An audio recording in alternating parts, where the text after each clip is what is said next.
Beristirahat dan disembuhkan. Oh ya, sebelum saya lupa. Saya datang dengan dua wanita yang saya cintai, satu istri saya dan satu lagi ibu saya. Ibu saya jarang sih ke Semarang, tapi sampai hari ini puji Tuhan sehat, tinggal di Kudus Bapak Ibu, dan dia duduk bersama istri saya di belakang ya. Nanti kalau sempat salaman ya. Usianya 82 tahun ya. Tapi puji Tuhan semua baik ya, dan masih aktif ya. Setiap hari di rumah di Kliwon, kalau ada yang tahu Kliwon, saya besar di Kliwon, pasar Kliwon ya. Dan dulu jualan hasil bumi, hari ini sebagai pensiunan masih aktif untuk menerima ini titipan sepeda ya. Jadi kalau nggak ada kegiatan susah katanya ya. Sudah ditawari untuk keliling, ya tinggal di 6 anaknya.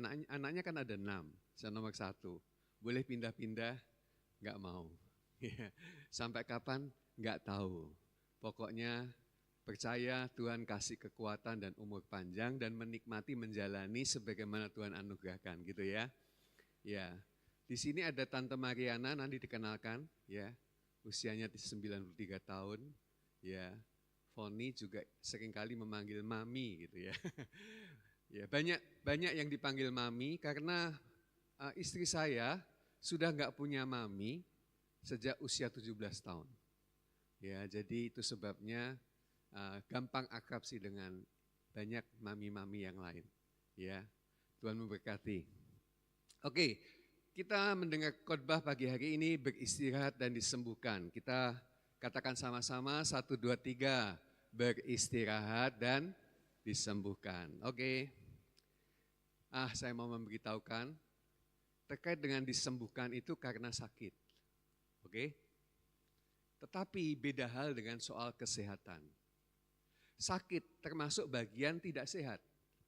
Tapi ada banyak yang bicara soal kesehatan tetapi tidak terkait dengan sakit. Ya.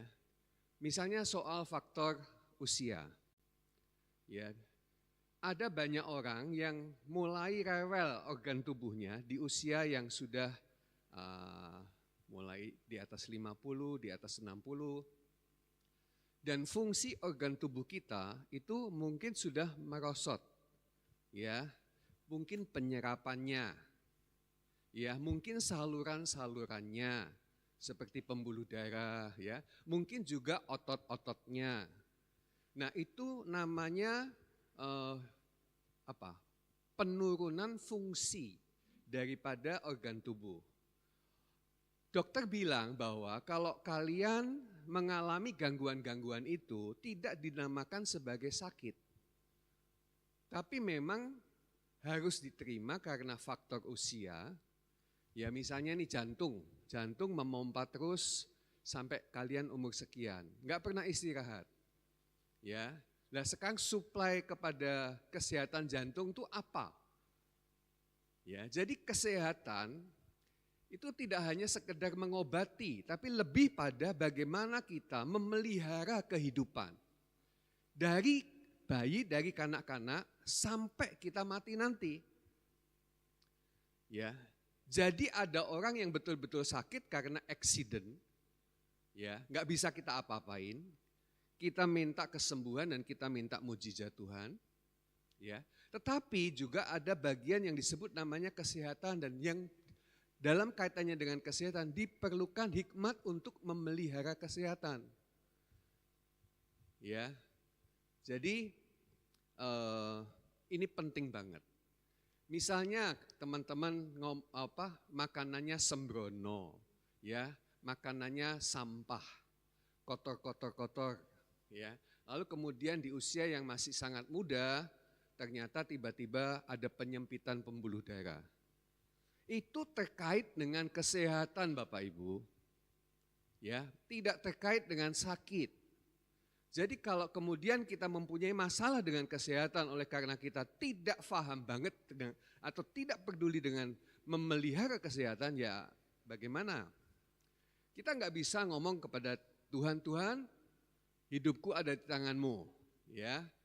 Aku sehat, aku kuat oleh karena anugerah-Mu. Saya bilang amin. Tapi gak punya hikmat dalam mengelola hidup.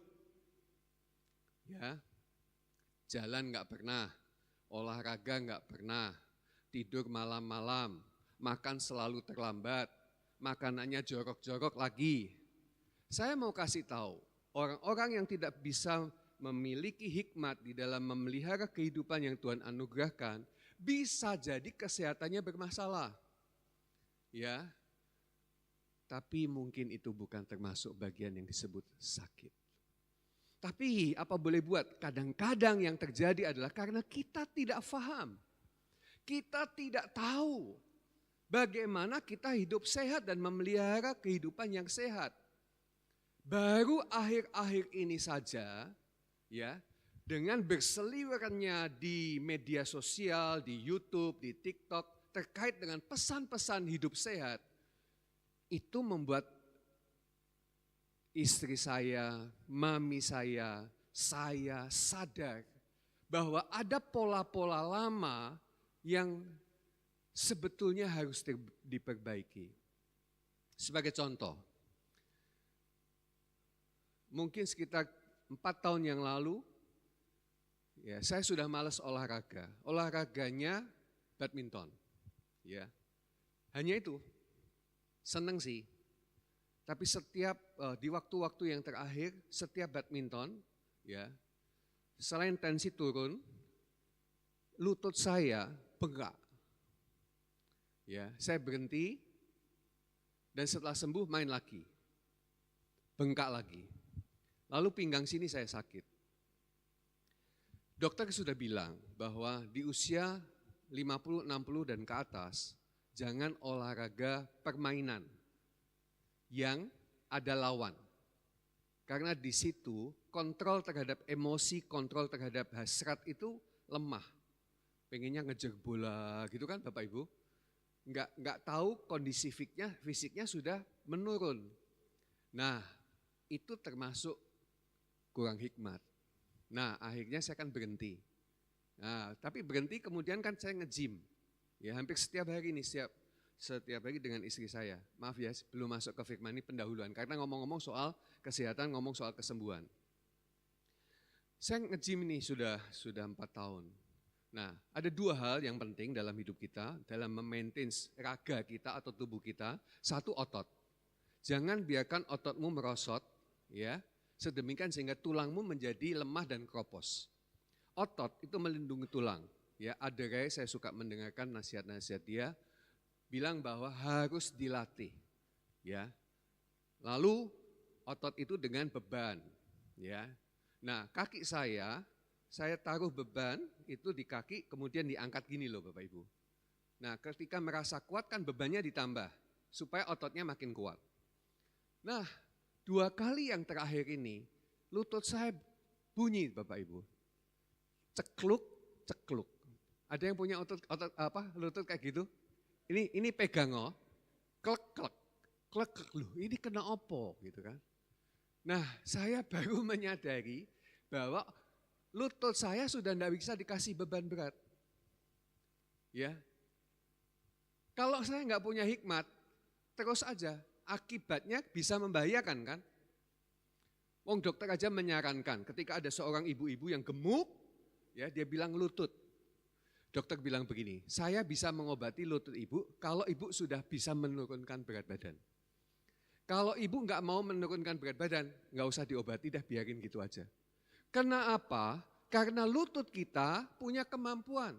Mungkin waktu muda nggak masalah, tapi begitu waktu usianya sudah bertambah dan makin bertambah, lututnya makin nggak mampu. Itu karena penurunan fungsi, ya. Dan itu butuh maintenance. Jadi kalau saya sudah nggak bisa lagi dikasih beban, ini makin parah nih Bapak Ibu. Kalau dikasih beban, saya berhenti. Ya, jadi selain otot, yang kedua adalah jantung. Ya, kalau jantung, ya kardio, ya harus dengan berenang, jogging, pokoknya yang membuat kamu bisa terengah-engah. Itu olahraga untuk jantung. 2 itu saja Bapak Ibu. Kalau kamu maintenance dengan baik setiap hari, ya, insya Allah bahwa kamu bisa berumur yang lebih panjang lagi. Ada juga orang yang tidak memperhatikan hal-hal seperti itu, ya nggak apa-apa karena kekurang tahuan, ya. Tapi setelah tahu sebaiknya memang dikerjakan, ya. Kesehatan terkait dengan pola hidup, pola makan, pola tidur, pola pikir, olah rasa, olahraga. Kesehatan. Siapa mau sehat Bapak Ibu? Minta hikmat Tuhan. Beri Tuhan saya hikmat bagaimana merawat tubuh. Serius. Dulu konsultasi dokter mahal. Dan kita ke dokter kalau sudah sakit. Hari ini orang yang peduli kesehatan, dia belajar kesehatan. Infonya dapat didapat dengan murah, gratis bahkan lewat YouTube, lewat banyak. Kamu ketik Google aja. Mami saya pintar tuh kalau cari informasi. Ya. Bahkan di usia 80 ke atas ya masih sempat main saham. Ya. Saya enggak main saham, enggak ngerti. Ya. Bisa. Ya, mau belajar. Dan terus terang di era masa medsos yang luar biasa ini, kamu boleh belajar lebih banyak lagi tentang hidup sehat. Ya. Ini penting Bapak Ibu. Ya. Beristirahat dan disembuhkan itu satu hal. Tapi kesehatan itu hal yang jauh meletakkan di bawah dasar untuk bisa menikmati hidup sehat. Ya, kalau sakit ya harus berobat atau minta kesembuhan. Tapi di atas semuanya Tuhan beracara atas hidup kita. Tuhan yang memegang kita. Tuhan yang memegang hati pikiran kita. Dan Tuhan yang membuat kita memahami betapa indahnya hidup yang Tuhan anugerahkan. Sedemikian kita bisa merawat kehidupan kita dengan bijaksana. Oke, karena saya bukan dokter, saya nggak mau ngomong lanjut tentang ini. Cari info-info yang bertebaran dan yang bisa dipertanggungjawabkan. Ya, belajarlah. Sekarang berkait dengan beristirahat dan disembuhkan. Yohanes 5 ayat 2 kita akan membaca sama-sama ya. 1, 2, 3. Di Yerusalem dekat pintu gerbang domba ada sebuah kolam yang dalam bahasa Ibrani disebut Bethesda. Ada 5 serambinya. Ayat 3 langsung ya. Dan di serambi-serambi itu berbaring sejumlah besar orang sakit. Ada yang buta, orang timpang, orang lumpuh yang menantikan goncangan air di kolam itu. Oke, Bethesda ini sebetulnya kolam yang sudah ada sejak zaman Raja Hizkia. Yesaya, kira-kira 700-800 tahun sebelum Masehi sudah muncul. Ya, dan itu sampai zaman Yesus. Ya. Kemarin Pak Vincent kontak saya, Pak ada enggak foto Pak Yakub di kolam Bethesda gitu ya. Saya merasa foto sih, tadi pagi saya cari Pak Vincent, enggak ketemu. Iya. Jadi hari ini kolam Bethesda hanya menjadi situs saja. Ya, peninggalan. Ada fotonya di sini. Habis ini atau di belakang? Coba ya. Ya ini artinya Bapak Ibu, Bethesda adalah rumah anugerah, rumah kemurahan, home of mercy. Ya. Nah ini dia. Nah ini ilustrasi sih Bapak Ibu, yang sebelah kanan Bapak Ibu ya, ini adalah situs. Sebetulnya situs ini sendiri baru ditemukan abad 19. Jadi sebelum abad 19, orang berpikir begini, kolam Bethesda ini ada di Alkitab, tapi fisiknya, wujudnya, tempatnya nggak ada. Sampai orang berpikir begini, ini cerita nyata atau cerita bayangan, fiksi. Ya. Tetapi puji Tuhan, abad 19 para arkeolog menemukan tempatnya dan digali. Ya, karena ini sudah menjadi keruntuhan dan jadi timbunan. Ya bisa membayangkan ya, kita hidup di Semarang, orang asli Semarang ada? Coba cek foto-foto kuno kita. Ya, ada kadang ditempel-tempel di kota lama ya terkait dengan Jalan Pahlawan Simpang 5 kayak apa. Ya, dulu kendaraannya dokar. Ya, itu foto-foto lama. Dan kalau hari ini kita ada dalam masa kurun waktu katakanlah sekitar 50 tahun atau 70 tahun ya, untuk oma-oma ya mungkin sudah bisa bayangin ya, perubahannya seperti apa. Apalagi ditambah waktu itu Yerusalem dihancurkan ya toh, kemudian diratakan dengan tanah, perang terjadi, akhirnya tempat-tempat bersejarah itu betul-betul tertutup. Dalam tempo ratusan tahun orang bingung, di mana nih kolam Bethesda, kan begitu toh Bapak Ibu. Nah ini, ketemu seperti ini, tapi ya aslinya ya kita hanya bisa mengimajinasikan saja ya. Kolam ini tercatat ya, panjangnya 120 meter, berarti kayak lapangan bola. Jadi ini terlalu simpel sih untuk membayangkan bahwa kolam Bethesda yang saya datang di sana dan foto itu cuma hanya enggak besar. Tapi sesungguhnya ya panjangnya 120 meter, lebarnya 70 meter. Ya kan kayak lapangan sepak bola kan. Dalamnya 8 meter. Jadi ini bukan kolam biasa Bapak Ibu. Orang bisa tenggelam di kolam itu. Ya. Dan kita tahu bahwa ada satu rahasia yang terjadi di dalam kolam Bethesda ini, ya. Kita baca dulu ini Yohanes 5 ayat yang keempat. Sebab sewaktu-waktu di kolam itu, ya, turun malaikat Tuhan, ya, ke kolam itu dan mengoncangkan air itu. Barang siapa yang terdahulu masuk ke dalamnya, sesudah goncangan air itu menjadi sembuh. Apapun juga penyakitnya. Ya.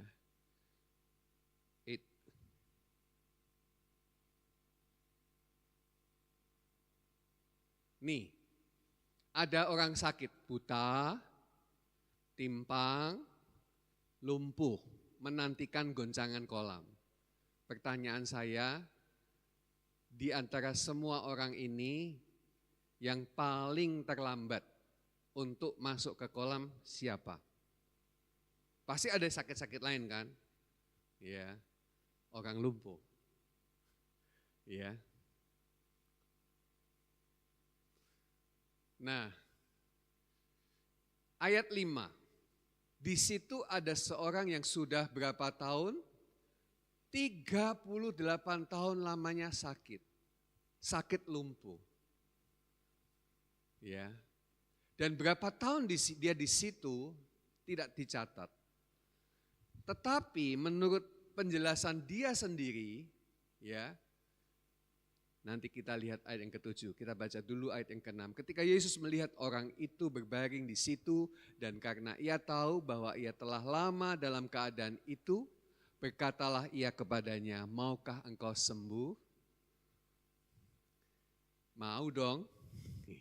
Tetapi jawab orang sakit itu kepadanya, Tuhan, tidak ada orang yang menurunkan aku ke dalam kolam itu apabila airnya mulai goncang.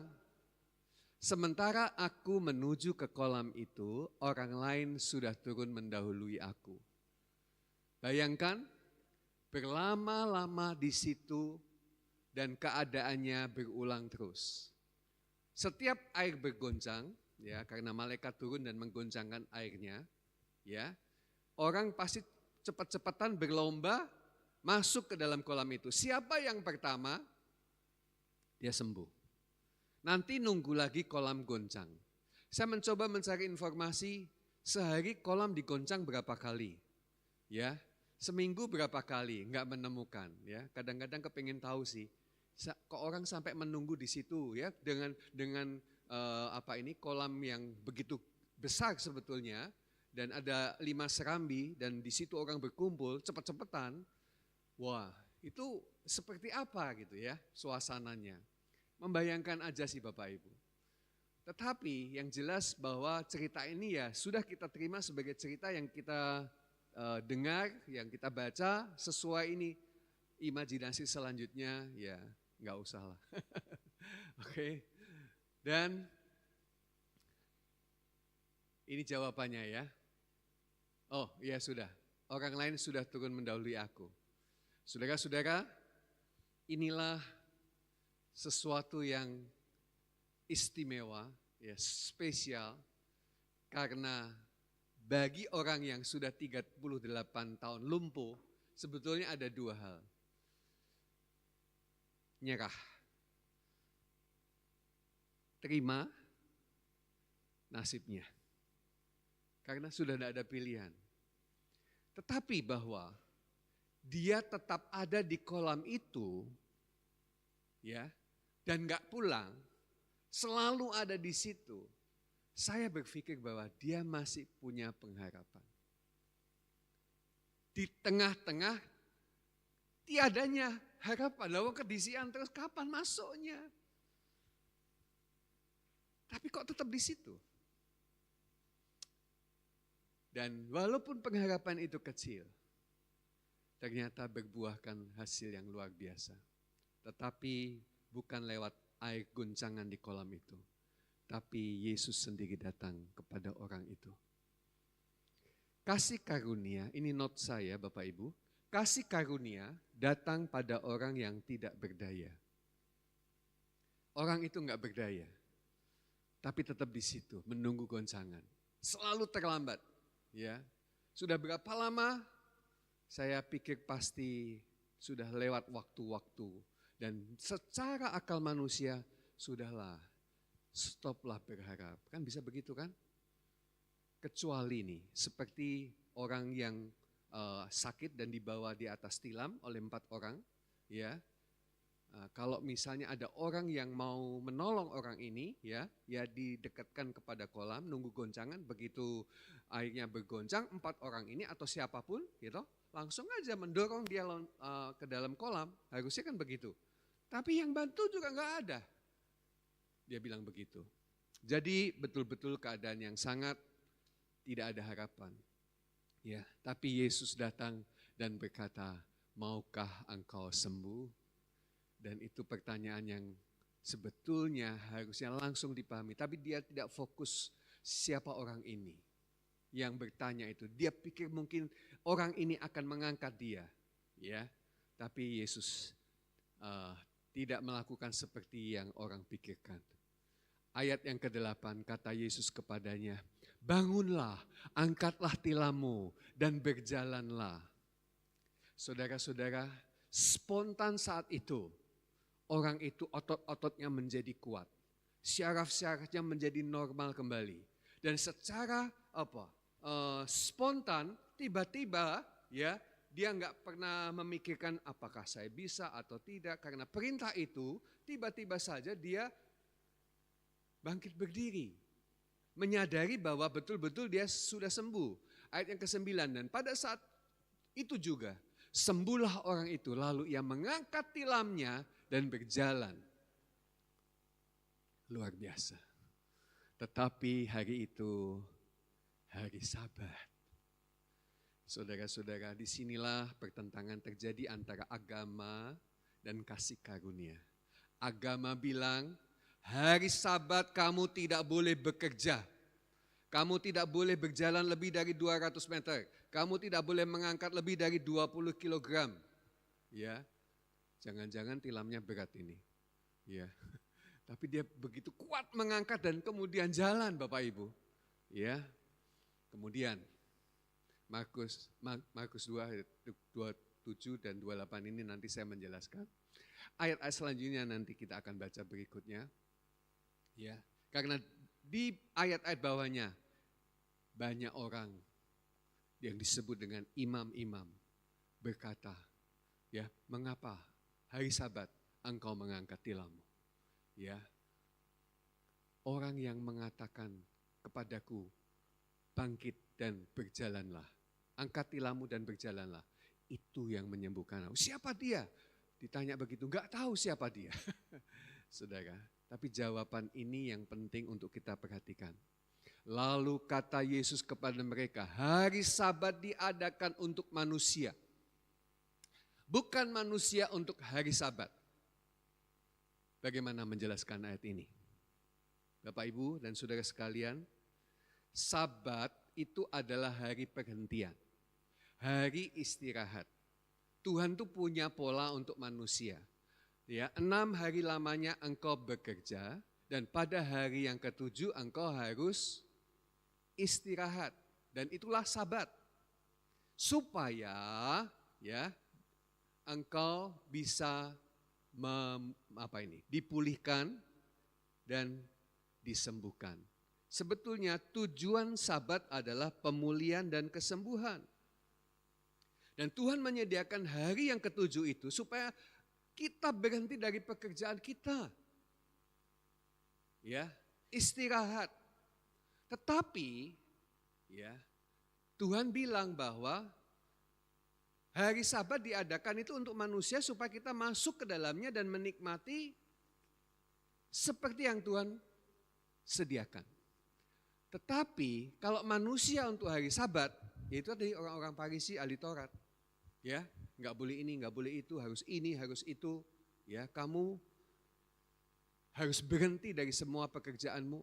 Dan ini aturan, kalau kamu langgar, kamu menentang Tuhan. Ya, saudaraku, tidak demikian. Ya, Sabat bukan tujuan akhir, tetapi sarana, wadah, tempat untuk engkau dan saya. Jadi aturan Sabat ya tidak seharusnya mengikat dan bahkan menghancurkan hidup manusia. Sampai Yesus pernah ngomong, kalau kamu punya domba, dombamu terperosok di dalam lubang. Hari Sabat, apakah kamu membiarkan dombamu sampai besok dan mati?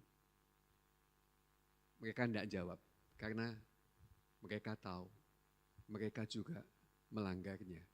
Ya, saudara-saudara, Tuhan bilang hari Sabat disediakan untuk engkau. Ya, bukan sebaliknya. Jadi terimalah. Ya. Coba kita lihat ayat selanjutnya. Sabat adalah hari perhentian atau hari istirahat. Tujuan Sabat adalah pemulihan dan kesembuhan. Ya, jadi kalau ngomong pemulihan dan kesembuhan Bapak Ibu, bukan sembuh dari sakit fisik tok.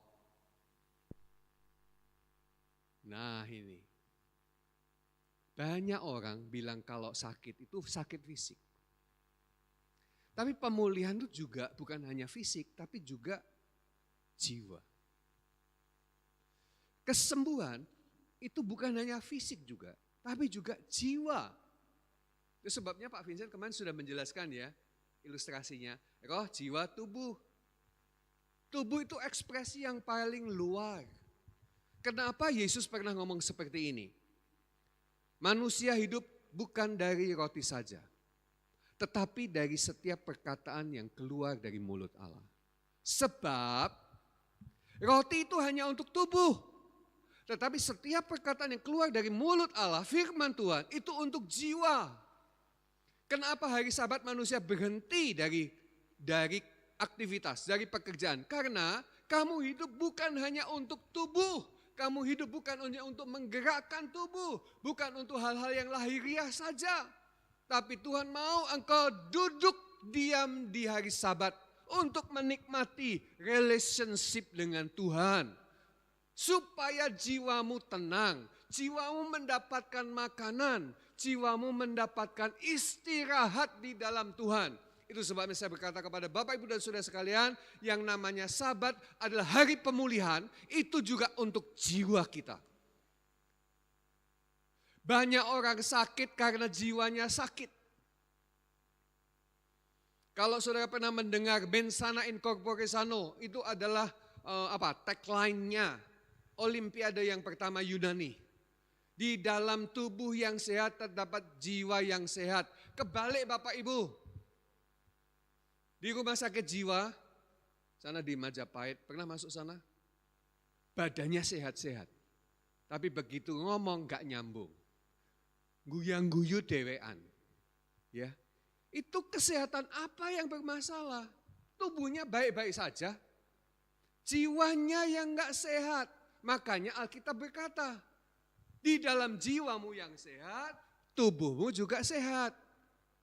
Kalau kamu pergi ke dokter, sebelum dia kasih obat, kasih resep, dia bilang begini, sudah jangan kepikiran, gak usah dipikiri, ya jangan stres. Sing penting atine ayem dulu ya Pak, Bu. Itu kan perkataan Alkitab Bapak Ibu. Hati yang gembira adalah obat. Bukan hanya obat, tapi obat yang manjur. Dokter tuh pakai ayat itu. Coba kalau kamu gembira terus, sukacita terus, bersyukur terus, penyakit susah masuk Bapak Ibu. Amin. Tapi bagaimana bisa gembira, bisa ngucap syukur, bisa happy terus, bahagia terus, bagaimana? Tinggal dalam firman. Ya, pikirannya pekerjaan, pikirannya duit, ya, baca berita politik, ekonomi, ya, dari sana susah, ya toh, malah demo hasilnya tambah susah. Saudara-saudara, mau berharap kepada siapa? Berharap sama pemerintah karena ini negara diurus pemerintah kan Bapak Ibu? Paling tenang memang kita sih. Ya, Tuhan atas bangsa dan negara ini. Tuhan atas kota ini. Kota Semarang adalah kota yang paling damai nomor 4 di Indonesia. Ya. Saya baca di YouTube itu. Malah ada yang ngomong, keliru Pak. Ya, nomor 2. 1 Bali, Denpasar, itu kota paling aman. Ya, tapi kemarin banjiri. Lah ya, makanya sekarang mau tanya, tempat paling aman di dunia itu di mana sih? Enggak ada, kecuali dalam perlindungan Tuhan, aku tinggal. Nah, itu aman. Aman. Bahkan di tengah-tengah demo sekalipun, ya, situasi-situasi yang sangat kacau sekalipun. Kalau kamu percaya perlindungan Tuhan, biarpun ada peluru lewat Bapak Ibu, tidak akan mengenai engkau. Kan Mazmur 91 kan bilang, ya, 1.000 orang, ya, terus berpuluh ribu orang di sisi kananmu, ya kamu tetap akan berdiri. Kok bisa gitu ya? Karena perlindungan Tuhan. Nah, itulah tempat yang paling aman. Amin Bapak Ibu. Ya, paling aman. Sadhu Sudarsing, siapa yang tahu sudah Sadhu Sudarsing? Jubah kuning, pernah baca bukunya atau kesaksiannya? Dia dulu dari agama lain, ya, jubah kuning, tahulah ya, botak kepalanya. Saudara tiba-tiba dipanggil Tuhan, sudah lewat masa kritis, stres, mau bunuh diri, dan setiap bunuh diri gagal, sampai Tuhan Yesus datang, dan akhirnya dia menyerahkan diri kepada Yesus dan menjadi penginjil, menjadi rasul di Tibet.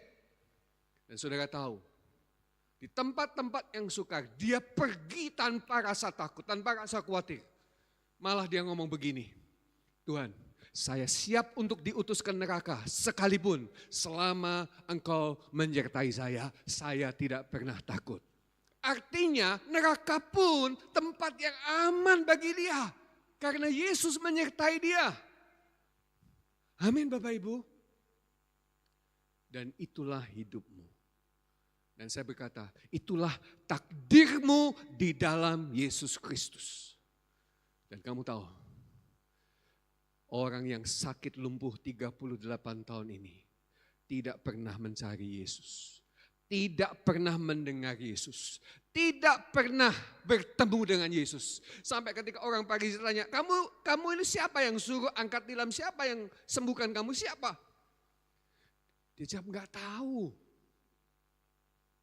Saudara-saudara, enggak tahu. Ya. Kok bisa ya?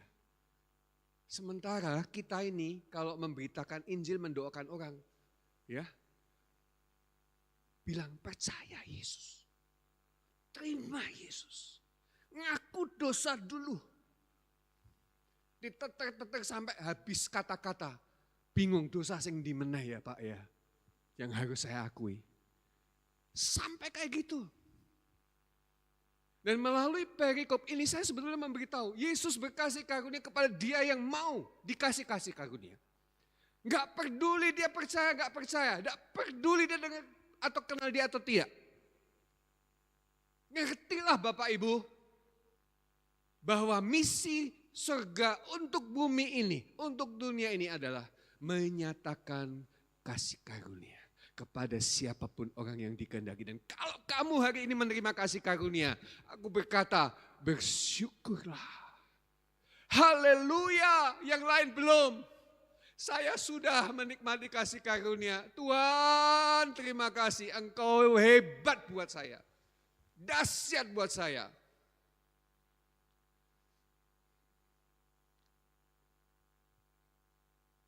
Ini lihat ayat yang ke-11. Tetapi ia menjawab, orang lumpuh itu, kepada mereka, orang yang telah menyembuhkan aku, dia yang mengatakan kepadamu, angkatlah tilammu dan berjalanlah. Mereka bertanya kepadanya, siapakah orang itu yang berkata kepadamu, angkatlah tilammu dan berjalanlah. Tetapi orang yang baru sembuh itu tidak tahu siapa orang itu. Yesus sudah menyembuhkan dia. Spektakuler. Lumpuh. 38 tahun.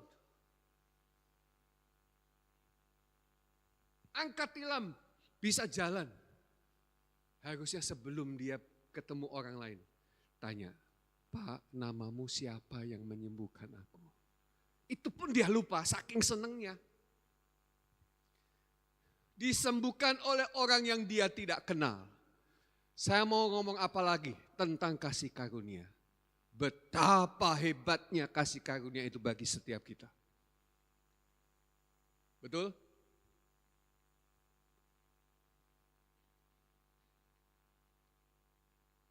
Sebab Yesus menghilang ke tengah-tengah orang banyak di tempat itu. Nah ini kan saya seringkali bolak-balik kan. Yesus itu orang sakti. Nah, setiap mau ditangkap, ngilang. Karena orang Farisi ahli Taurat kan mau mempersalahkan Yesus. Hari Sabat kok nyembuhin orang. Sudah bolak-balik Yesus ngomong. Ya. Anak manusia adalah Tuhan atas hari Sabat. Ya. Justru ketika engkau menikmati persekutuan dengan Tuhan di hari Sabat itu, engkau menikmati pekerjaan-pekerjaan yang ajaib dalam hidupmu oleh Dia. Ya. Kemudian Yesus bertemu dengan dia di dalam bait Allah itu dan berkata kepadanya, engkau telah sembuh, jangan berbuat dosa lagi, supaya padamu jangan terjadi yang lebih buruk. Baru setelah sembuh, Yesus memperkenalkan diri dan dia ngomong. Saudara, ayat 15, yuk kita ngomong sama-sama, baca sama-sama. 1, 2, 3. Orang itu keluar, lalu menceritakan kepada orang-orang Yahudi bahwa Yesuslah yang telah menyembuhkan dia. Baru ngerti setelah sembuh. Ini pekerjaan Tuhan, bukan pekerjaan manusia. Jadi kalau dia mau menyelamatkan yang kita nggak pernah tahu, apakah dia agamanya, apakah dia latar belakangnya, apakah dia bagaimana masa lalunya, dia akan mengerjakannya menurut kasih karunia-Nya. Betul Bapak Ibu? Di sini ada teman saya yang punya kesaksian yang mirip seperti ini. Ya, saya sebut namanya. Mungkin dia akan kaget kalau saya sebut. Ya. Tapi kesaksiannya bagus sih. Namanya adalah Pak Hendro Waluyo. Yang punya nama ada di sini. Ya. Tepuk tangan boleh, ayo. Teman-teman ceritanya begini. Dia, Pak Hendro dan Ibu dilahirkan dalam latar belakang bukan Kristen.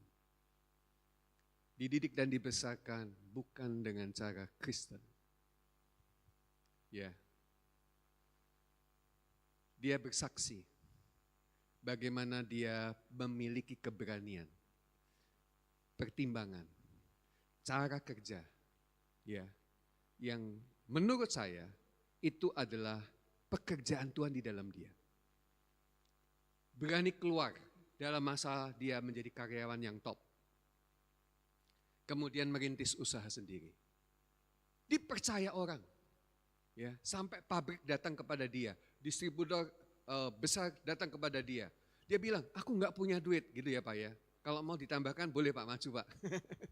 Aku enggak punya duit untuk bayar. Dia bilang, bos-bosnya ini, perusahaan-perusahaan itu, Pak bawa dulu.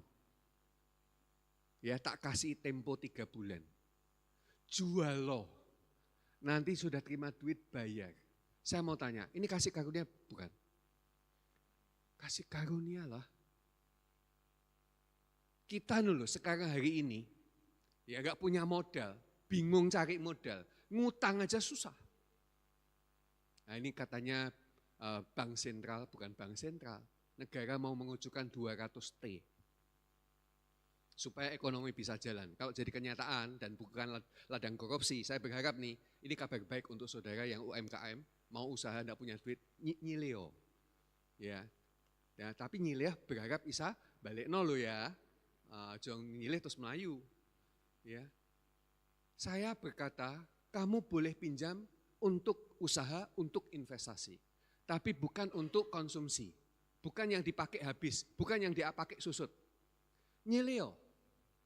Ya, saya juga punya utang Bapak Ibu, utang kok pamer gitu. Dulu orang tua saya bilang begini, ojo utang, bikin susah. Ini ada mami saya. Sekarang saya malah ngajari anak saya, utang. Selama kamu bisa bayar, tapi utangnya sama bank, bukan sama teman, bukan sama orang. Selama kamu bisa bayar. Dan beberapa rumah saya betul utang Bapak Ibu. Ya. Dan saya bayar, Tuhan memelihara berkat. Tapi kalau soal mobil saya nggak mau utang, ya, saudara-saudara. Jadi kalau bisa bayar utang, itu nilai investasinya. Ketika utangnya sudah lunas, coba semua rate bunga, semua angsuran plus waktu yang berjalan ini, sama nilai asetnya.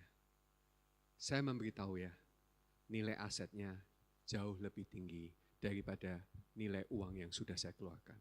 Itu nilai investasi Bapak Ibu. Ya, boleh enggak ya ngajari jemaat utang.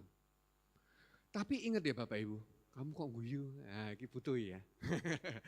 Mau belajar utang. Tapi harus ditanamkan di dalam pikiran kita, pasti saya bisa mendapatkan keuntungan, bisa mengembalikan. Kan begitu toh Pak Bu? Ya. Kenapa? Karena saya ingin di satu hari nanti, ini terutama rekan-rekan muda ya, kamu kerja untuk mendapat uang, itu adalah permulaan.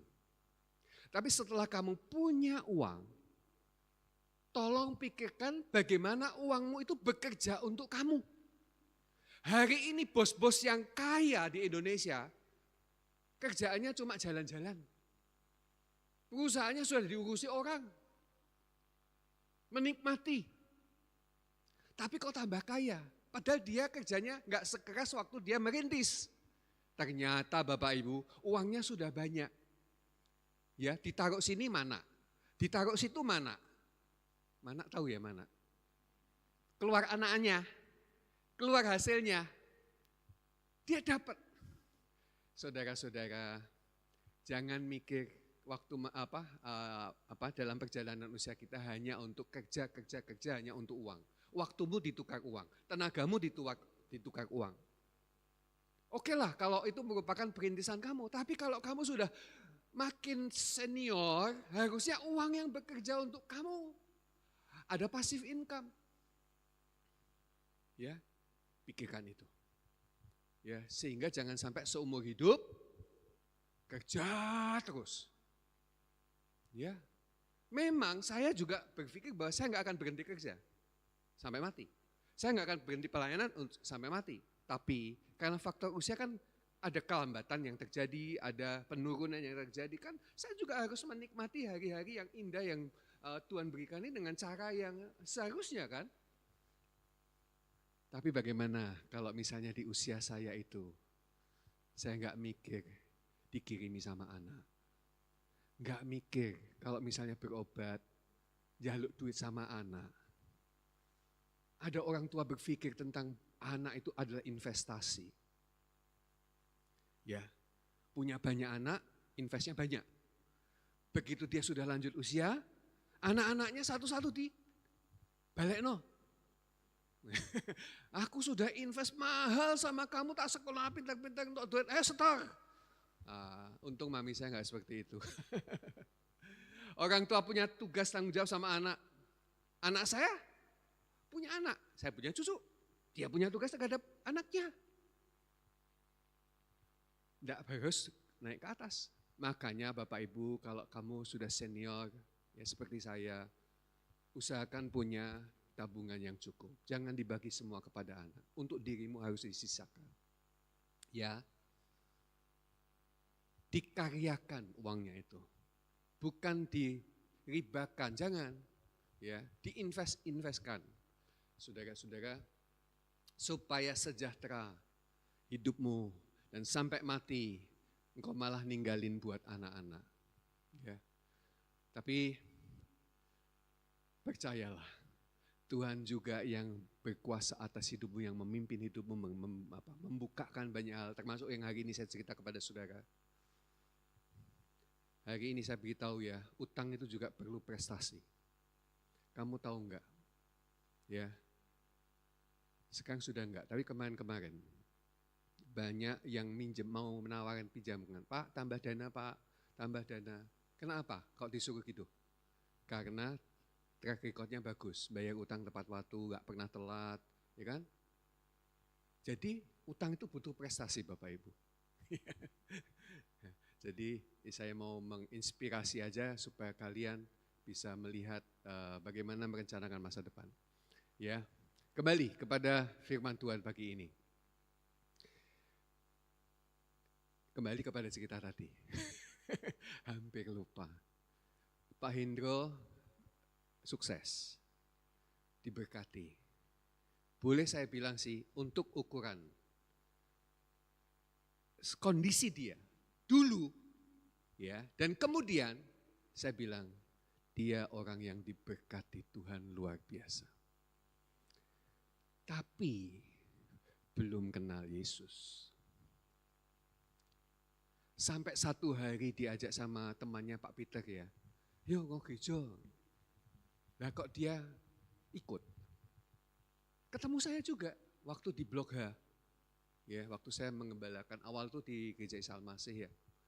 Pak Hendro ada. Ya, dan disitulah perkenalan saya dan disitulah Pak Hendro dan Ibu mengenal Yesus sampai hari ini. Dan sampai hari ini di sini. Ya, beliau ada di sini. Nanti boleh sharing-sharing ya. Saya mau ngomong ini.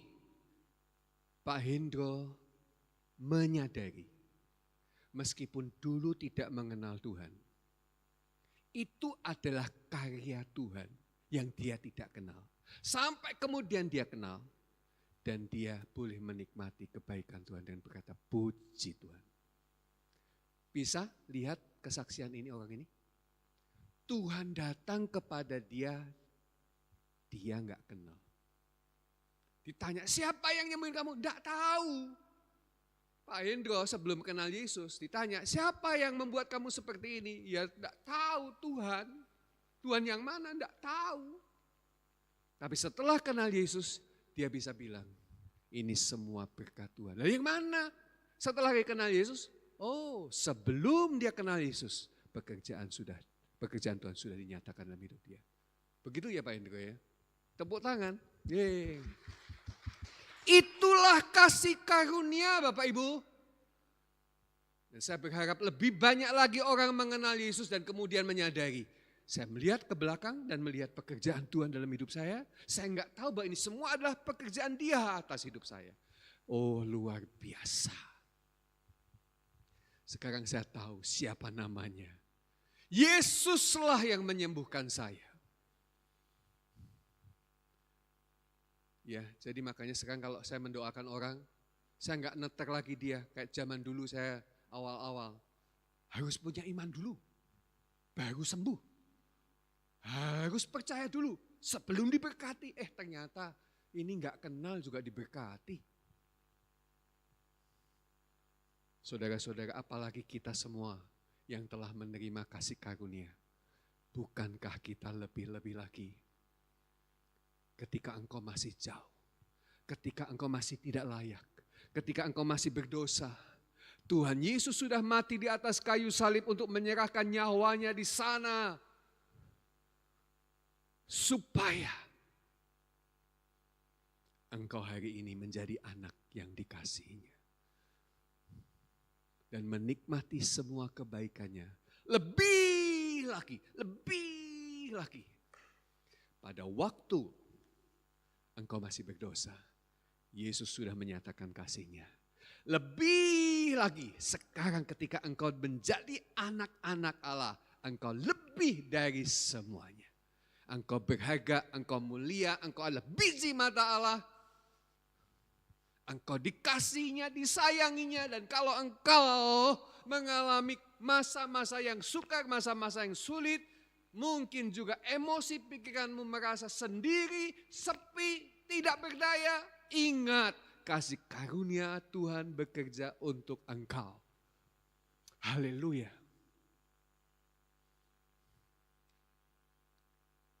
Saya seringkali ikut mendengar istri saya setiap hari pasang YouTube untuk mendengar khotbah-khotbah. Dia memilih khotbah-khotbah yang baik, yang kasih karunia tentu. Salah satu pengkhotbah yang dia suka hari ini adalah Pastor Billy Lantang. Mungkin ada yang tahu, ya orangnya botak, lahir dari suku Manado dan India, keluar dia, istrinya orang Tionghoa. Saudara-saudara, kalau kamu pernah melihat percetakan buku Immanuel, toko buku rohani Immanuel di Jakarta, di Jalan Proklamasi, itu adalah milik ayahnya. Ada Billy Lantang, ada Jesse Lantang adiknya, dua-duanya dipakai Tuhan menjadi hamba Tuhan yang luar biasa. Ketik aja di YouTube Pendeta Billy Lantang. Saudara-saudara, ini kesaksiannya tentang kesembuhan. Saudara, dia berkata begini,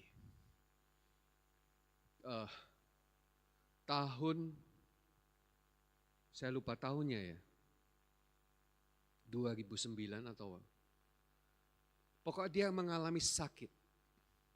Ya, sakitnya adalah kanker. Dan kansernya adalah kanser darah. Saudara-saudara, dia bilang begini, saya sudah olahraga, saya sudah pola hidup sehat. Ya, tapi kok saya bisa ngalami kayak gini? Usaha manusia memang tidak menjamin.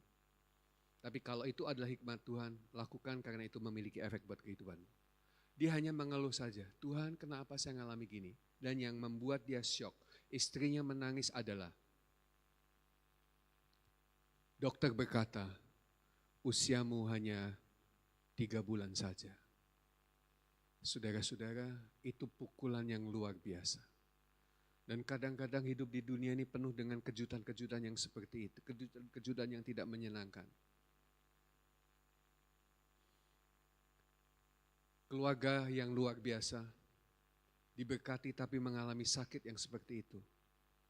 Siapa bisa membicarakan tentang kemurahan dan kasih karunia Tuhan?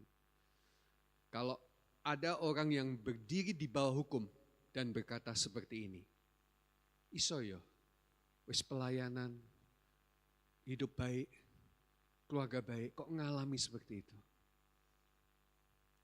Orang yang agamawi, orang yang di bawah kebenaran selalu akan berpikir seperti ini. Ada dosa apa dia? Saudara-saudara, sering saya mendengar seperti itu. Ayo akui dosa. Itu sebabnya murid-muridnya juga berpikir seperti itu. Guru, ada seorang yang lahir dari lahirnya buta. Ini yang salah siapa? Orang tuanya kah atau dia sendiri? Yesus tidak pernah membahas soal dosa dan kesalahan sebab dia sudah akan sudah menanggung di atas kayu salib. Lalu dia jawab begini, bukan orang tuanya, bukan dia juga, tetapi supaya kemuliaan Tuhan dinyatakan di dalam hidupnya. Dan itu pernyataan yang luar biasa. Saudara, setelah tahu, kamu bisa cek aja, ini kunci dari kesembuhannya menurut testimoninya dia. Ya, memang dia pergi ke Singapura, dia berobat, bahkan tidak punya duit dibayari orang, saudara. Tidak tahu bagaimana caranya bisa menjalani. Tetapi yang luar biasa kunci testimoninya adalah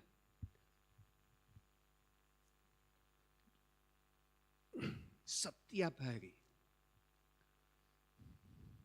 saya mengangkat roti dan anggur untuk kesembuhan saya. Dan dia mengatakan ini, Tuhan, aku percaya darah-Mu adalah darah yang menyembuhkan. Ketika aku minum darah-Mu, darah-Mu mengalir di dalam darahku. Dan aku percaya Engkau menyembuhkan. Saudara, yang menakjubkan adalah suatu kali dia periksa, dokter menyatakan sel kanker di dalam darahnya sudah bersih sama sekali. Dan hari ini dia masih terus mengkhotbahkan dan dia bilang, saya selalu berapi-api tentang Injil Yesus Kristus. Saya bergairah dengan firman Tuhan. Dan saya melihat pekerjaan kasih karunia di dalam hidup saya.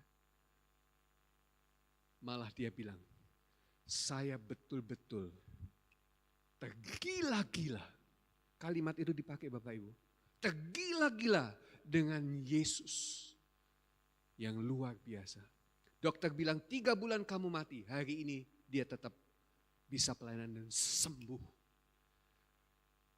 Bagi manusia mustahil.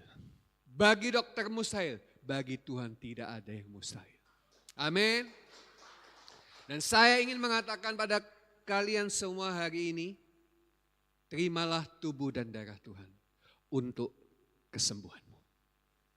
Ya. Sembuh untuk sehat. Peliharalah kesehatanmu dengan hikmat Tuhan.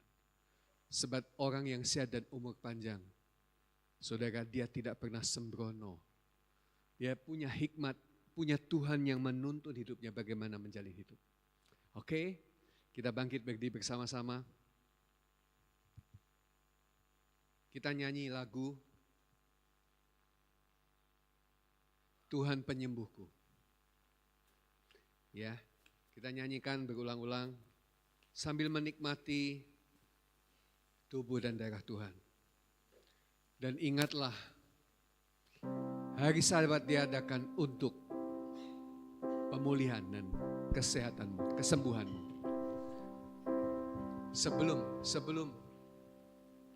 Sebelum kita menyanyi, tadi saya bersaksi tentang kesembuhan fisik. Tapi saya ingin pada bagian yang terakhir ini hanya mengingatkan, sebelum kesembuhan fisik, kesembuhan jiwa nih sangat penting. Dokter mengatakan 70-80% sakit disebabkan oleh karena tekanan hidup. Karena stres. Karena beban. Dan kalau itu merusakkan metabolisme hidupmu, tubuhmu, imunmu turun.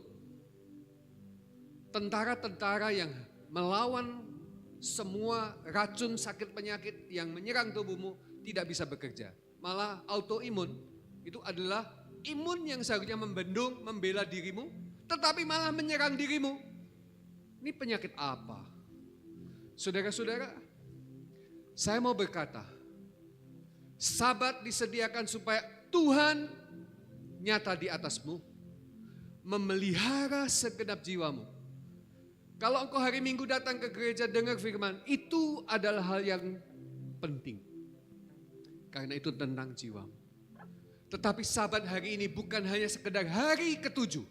Tapi Sabat hari ini adalah tempat perhentian di mana semua orang boleh masuk dan berhenti di sana dan menikmati segala kebaikan Tuhan.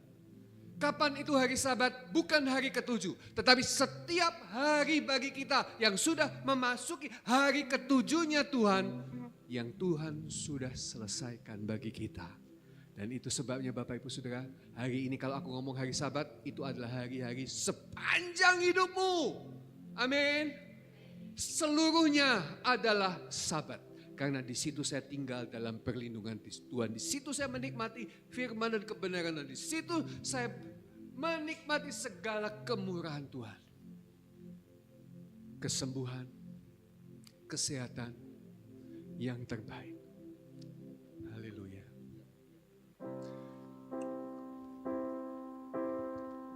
Kaulah Tuhan penyembuhku, Engkau Tuhan yang sembuhkan. Kau berfirman dan sembuhkanku, Engkau Tuhan penyembuhku. Kaulah Tuhan penyembuhku, Engkau Tuhan yang sembuhkan. Kau berfirman dan sembuhkanku, Engkau Tuhan penyembuh. Sekali lagi katakan, Kaulah Tuhan penyembuhku, Engkau Tuhan yang sembuhkan. Kau berfirman dan sembuhkanku, Engkau Tuhan pemulihku. Engkau Tuhan pemulihku. Engkau Tuhan penyembuhku, Engkau Tuhan pemulihku. Angkat roti di tangan kanan kita. Haleluya. Terima kasih Tuhan. Ingat karya salib sudah selesai. Ingat bilur Yesus membuat engkau sudah sembuh.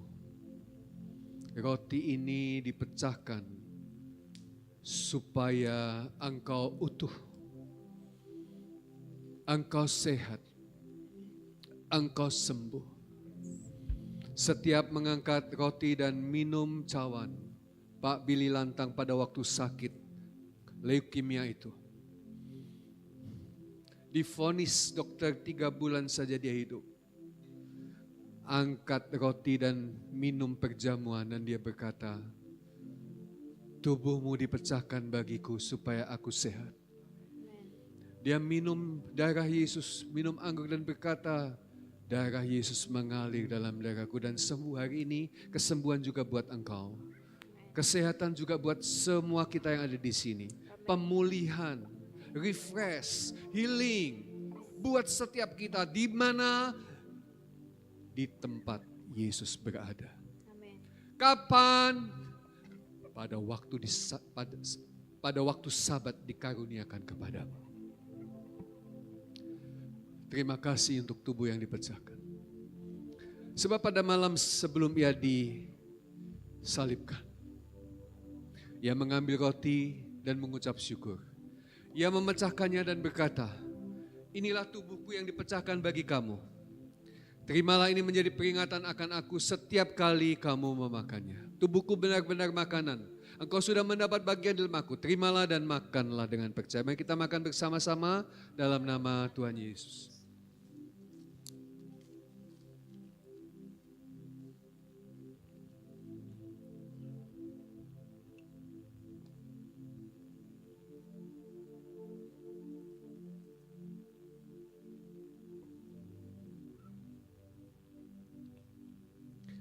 Angkat cawan di tangan kanan kita.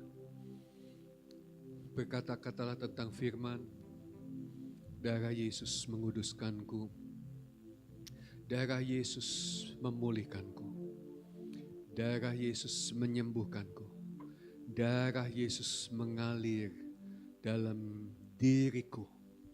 Kenapa kalau orang sakit cek darah?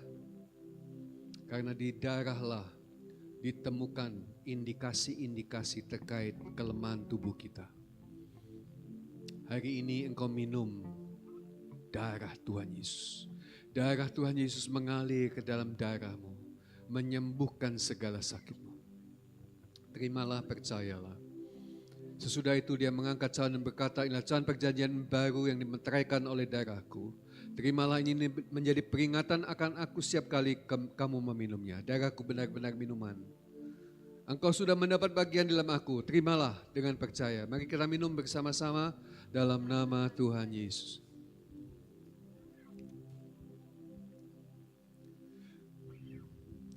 Kaulah Tuhan, penyembuhku. Kaulah yang sembuhkan. Kau berfirman dan sembuhkanku. Engkau Tuhan penyembuhku. Kaulah Tuhan pemulihku. Kaulah Tuhan pemulihku. Engkau Tuhan yang pulihkan. Kau berfirman dan pulihkanku. Engkau Tuhan pemulihku. Engkau Tuhan sehatkanku. Engkau Tuhan sehatkanku. Engkau Tuhan yang sehatkan. Kau berfirman dan sehatkanku. Engkau Tuhan sehatkanku. Engkau Tuhan sehatkanku. Engkau Tuhan sehatkanku. Amin. Terimalah kesehatan, terimalah berkat atas dirimu, tubuhmu, jiwamu. Baik-baik saja seluruh hidupmu dimulai dari roh Tuhan yang ada padamu. Menyehatkan jiwamu. Jiwamu sehat, berlimpah-limpah dengan damai sejahtera, sukacita, kegembiraan dengan syukur. Maka tubuhmu juga baik-baik saja, tubuhmu juga sehat. Saudaraku, biarlah engkau menikmati kehidupan yang berlimpah-limpah sepanjang hari-harimu. Sampai akhir masamu, sampai masa tuamu. Dan kamu melihat pekerjaan Tuhan dan kemuliaan Tuhan atas hidupmu. Sekarang angkat tanganmu, terimalah berkat Tuhan. Pulanglah engkau dengan membawa kasih karunia yang datang dari Allah Bapa yang terus-menerus menegakkan kasih karunia itu atas hidupmu. Sedemikian engkau tidak akan digoncangkan oleh apapun juga di dalam dunia ini. Kebaikan, kemurahan, kesetiaan Yesus menyertai engkau kemanapun engkau pergi. Kuasa Roh Kudus mengalir melimpah, engkau naik dan terus naik. Engkau tidak akan pernah turun. Engkau diberkati dan terus menerus diberkati. Dan oleh hidupmu, saudaraku, dengar ini. Oleh hidupmu, semua orang di sekelilingmu diberkati oleh Tuhan. Haleluya. Semua kita percaya berkata, amin. Tuhan memberkati.